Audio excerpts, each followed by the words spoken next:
Thank you. आज नवीन वर्षाचा पहिला दिवस आहे. तर सगळ्यात पहिले तुम्हा सगळ्यांना गुढीपाडव्याच्या आणि नवीन वर्षाच्या शुभेच्छा देतो.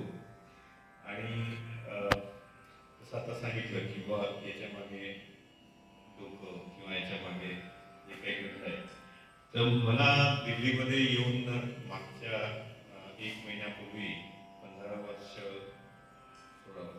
16 वर्ष झाली. अजून मी 15च्या पुढे गेलो नाही. 16 वर्ष झाली आणि खूप सुंदर, म्हणजे जेव्हा मी आलो होतो तेव्हाचा काळ आजचा आणि तेव्हाचा काळ जर म्हटलं तर खूप फरक होता. मला वाटते मी आणि माझ्या पटपट अनिल जोशी बसले आहेत. आम्ही बहुतेक आसपासच दिल्लीत आलो. बाकी काही श्रीजाबाई म्हणजे तर आधीपासून दिल्लीत होती.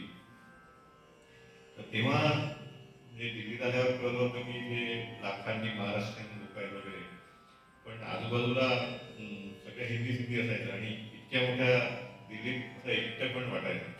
पहिले 2-3 वर्ष तर खरंच एकटे पण वाटलं. आणि नंतर मग रुळत गेलो आणि आजकाल तर मीडिया आणि सोशल मीडिया या सगळ्यामुळे म्हणजे असं वाटतच नाही. आता आता दिल्लीतलंच वाटतो. म्हणजे दिल्लीतून जायचं म्हटलं तर सध्या तरी विचारच आलेला नाही. तर त्या ह्याच्यात असं म्हणजे एक होतं. आणि सांगायला हरकत नाही, म्हणजे 2011चा गुढीपाडवा होता बहुतेक. तर त्या वर्षी पण मी पुढाकार घेऊन एक कार्यक्रम महाराष्ट्राला केला होता. त्याच्यासाठी आम्ही बरीच मेहनत घेतली होती आणि तेव्हाही बऱ्यापैकी मंडळी जमली होती. तर आता असं एक म्हणजे लक्षात आलं आहे की बहुतेक जण जी बाहेरून दिल्लीत येतात महाराष्ट्रीयन लोक, तर त्यांची पण एक छोटीशी तक्रार असते की बाबा दिल्लीत आलं तर कोणी महाराष्ट्रीयन ग्रुप असतील तर त्यांच्याशी भेटावं, बोलावं, त्यांच्याशी संवाद करावा. कोणी लेखक असतं, कोणी कवी असतं, कोणी एखाद्या क्षेत्रात त्यांनी अभ्यास केलेला असतो, त्यामुळे त्याच्याजवळ ते एक्सपर्टाईज असतं.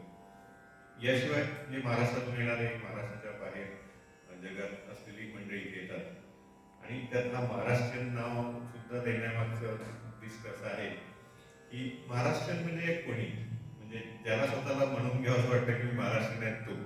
कारण मराठी म्हटलं की मग त्याच्यातही बरेच भाषिक आणि बाकी विषय येतात. म्हणून थोडंसं त्याला मराठी असं नाही म्हटलंय, महाराष्ट्रीयन असं म्हटलंय.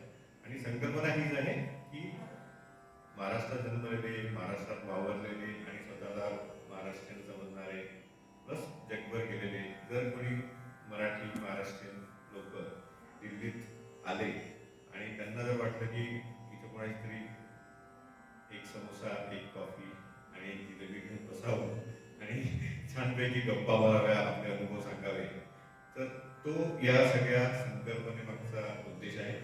ॲक्च्युली दिल्लीतले कार्यक्रम म्हटले की ते बहुतेक विकेंडला किंवा महाराष्ट्राबाहेर विकेंडला कार्यक्रम केले जातात. परदेशात सुद्धा सण सुद्धा विकेंडला साजरे केले जातात. पण आमच्या डोक्यात आलं की आज गुढीपाडवा आहे, गुढीपाडव्या दिवशी कधी सुरू केलं पाहिजे.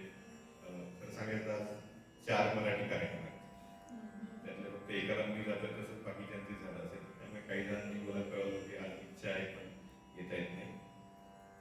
त्यामुळे याच्या पुढचे बहुतेक 3ऱ्या शनिवारी करायची इच्छा आहे.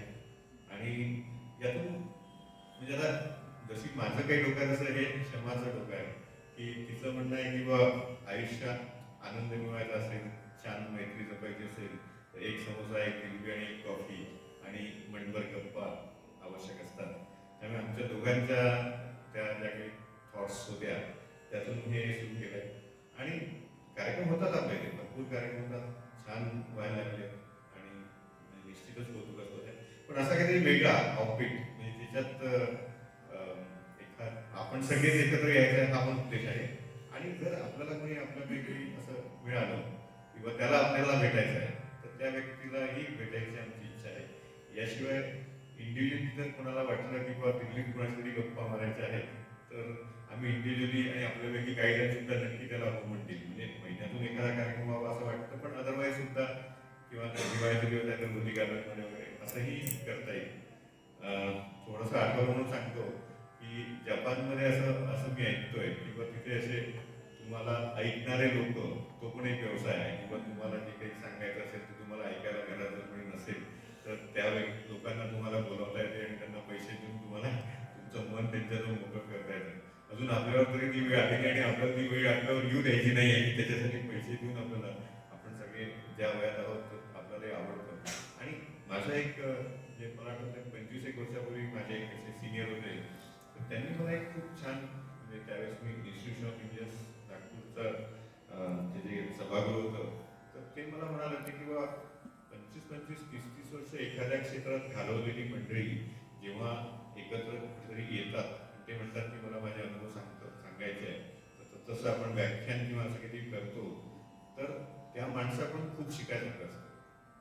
ते आपल्याला आयुष्यात कामात पडलं नाही पडलं तरी, पण तो जे सांगतो म्हणजे 400 पानाच्या किंवा 600 पानाच्या पुस्तकाला तो आपल्याला 4 किंवा 6 मिनिटं किंवा 10 मिनिटात सांगायचं किंवा 20 मिनिटात सांगायचं, तर हरकत काय, आपण इतर वेळेस वेळ घालवतो, तर असं काहीतरी एकत्र यावं. अशा 2-4 गोष्टींचं बॅकग्राऊंड याला आहे.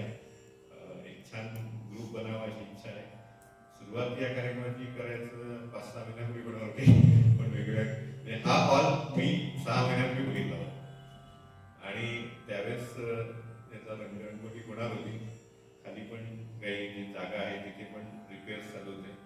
तर ते जेव्हा मी पुन्हा त्यांना म्हणायला होतं तसं तुम्ही जेव्हा आले होते तेव्हा ते जरा अर्धवट होतं, आता खूप छान झालं, तुम्ही जरूर वापरू शकता. दुसरं म्हणजे आध्यात्मिक बेस असलेली जागा आहे, त्याची एक सँटिटी आहे आणि आपल्यालाही तेच करायचं आहे. आपल्याला एक छान एकत्र यायचं आहे, गप्पा मारायचा आहे आणि आनंद मिळवायचा आहे. तो प्रयत्न करूया.